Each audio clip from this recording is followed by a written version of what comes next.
Hello' guys, welcome to my YouTube channel. আজি আপোনালোকলৈ নতুন ৰেচিপি এটালৈ আগবাঢ়ি আহিলোঁ আৰু ৰেচিপিটোৰ নাম হ'ল কচুলতি ৰেচিপি। আৰু কচুলতি ৰেচিপি মই চেপা মাছেৰে আজি আপোনালোকক বনাই দেখুৱাইছোঁ। আপোনালোকে নিশ্চয় হয়তো খাই পাইছেই আৰু কিছুমানে হয়তো খোৱা নাই, কিন্তু তথাপিও মই আজি দেখুৱালোঁ আপোনালোকক চেপা মাছেৰে কচুলতি কেনেকৈ বনায়। আহকচোন আমি কচুলতি কেনেকৈ বনাই খাই আমি ভিডিঅ'টোলৈ আগবাঢ়ি যাওঁ। এয়া মই কচুলতিখিনি এডাল দুডালকৈ ভালকৈ চাফা কৰি ধুই ল'লোঁ। কেৰাহীটো পাতিলোঁ, তাত অলপ তেল আছিলেই আৰু অলপ দি দিছোঁ মই।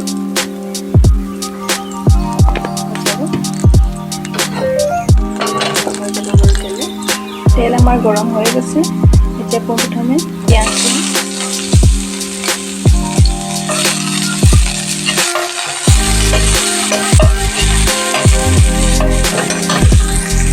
পিঁয়াজখিনি এখন ৰঙচুৱা হৈ গৈছে।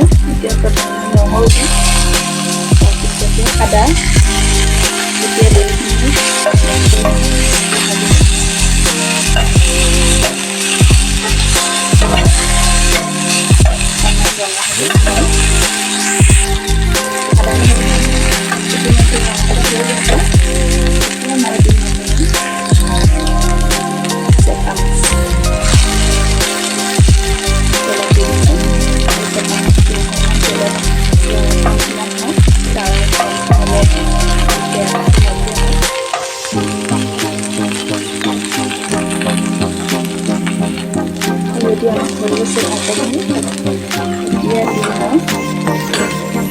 বিলাহী কাটিলে বিলাহী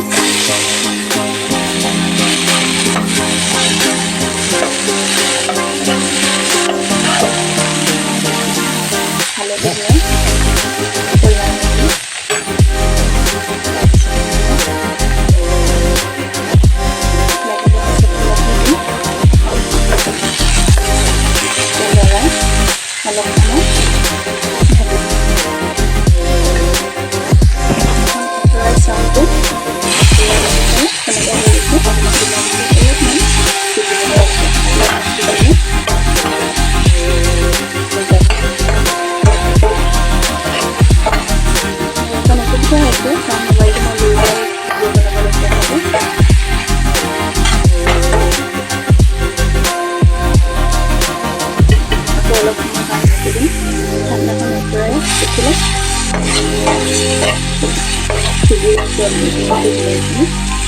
এতিয়া আমি ইয়াত পিচি থোৱা জলকীয়া আমি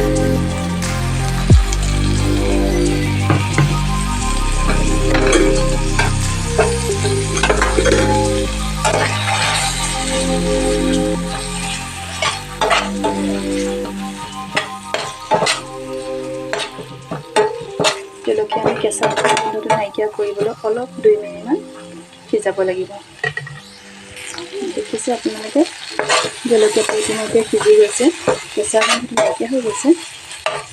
এতিয়া আমি ইয়াত দিম জলকীয়া গুড়ি।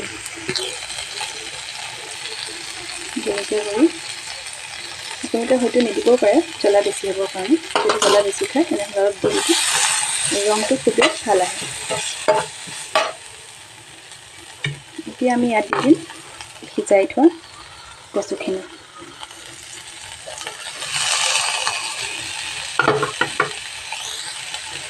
এতিয়া ভালদৰে মিলাই দিম। দেখিছেনে, বহুত সুন্দৰ হৈছে দেখিবলৈ, খায়ো সঁচাকৈ ভাল লাগে। আপোনালোকে যদি চেপা মাছ নাখায় তেনেহ'লে আদা নহৰু দিয়ে বনাই খাব পাৰে, আৰু যদি খায় তেনেহ'লে বনাই খাবচোন দিম চেপা মাছটো। এতিয়া মই আৰু 4-5 মিনিটৰ কাৰণে ঢাকি থ'ম। এতিয়া দেখিছে আপোনালোকে খুব সুন্দৰকৈ মিহলি হৈ গৈছে।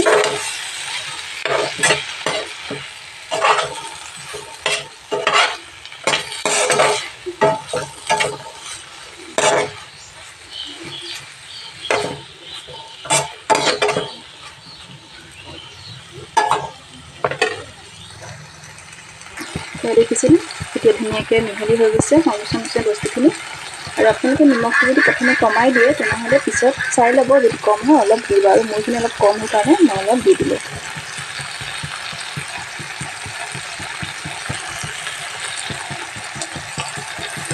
এতিয়া মই অকণমান মিলাই দিম।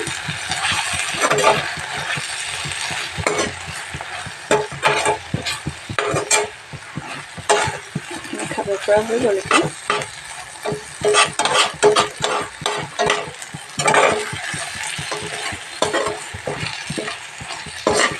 ক'বচোন খাই পেলাই কেনেকুৱা লাগে মোক জনাব কমেণ্টত। আৰু যদি ভিডিঅ'টো ভাল লাগে তেনেহ'লে লাইক কমেণ্ট কৰি দিব। কেৰাহীৰ পৰা এতিয়া প্লেট এখনত নমাই লৈছোঁ। দেখিছে নহয় খুব সুন্দৰ হৈছে খাবলৈ। আৰু যদি আপোনালোকে খাই ভাল পায় তেনেহ'লে মোৰ চেনেলটো লাইক কমেণ্ট ছাবস্ক্ৰাইব কৰি দিব। আৰু যদি আপোনালোকে বনাই কেনেকুৱা লাগিলে খাই মোক নিশ্চয় কমেণ্টত জনাব। আজিলৈ ইমানখিনিতে ভিডিঅ'টো সামৰণি মাৰিছোঁ।